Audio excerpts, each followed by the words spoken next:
और हाईकोर्ट ने पंजाब में स्मोक के तदारुक के लिए अब तक के इकदाम पर अदम इत्मीनान का इजहार कर दिया। स्मोक के तदारुक के लिए दायर दरखास्त पर समाअत के दौरान जस्टिस शाहिद करीम ने रिमार्क्स दिए कि स्मोक के हवाले से अब तक कोई खातिर-खा इकदाम नहीं उठाए गए। तफसीलात जानते हैं डॉन न्यूज के नुमाइंदे राना बिलाल से। जी राना बिलाल, क्या तफसीलात हैं?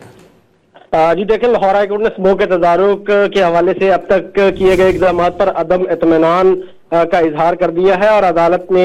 स्मोक के हवाले से हुकूमत को अपने इकदाम तेज करने की अहकाम भी जारी किए हैं। जस्टिस शाहिद करीम ने स्मोक के तदारुक के हवाले से दरखास्तों पर आज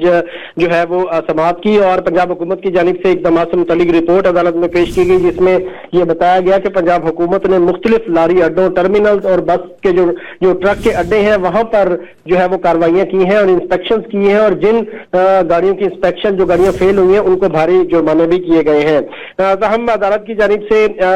जो पंजाब हुकूमत के वकील हैं उनको ये बावर करवाया गया कि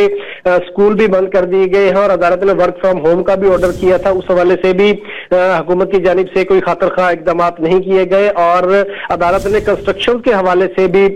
जो है वो ये रिमार्क्स दिए हैं कि हुकूमत को चाहिए कि इन 2 महीनों में चूंकि स्मोक का जोर ज्यादा होता है, इसलिए हुकूमत को चाहिए कि कोई ऐसा लायामल बताए कि इन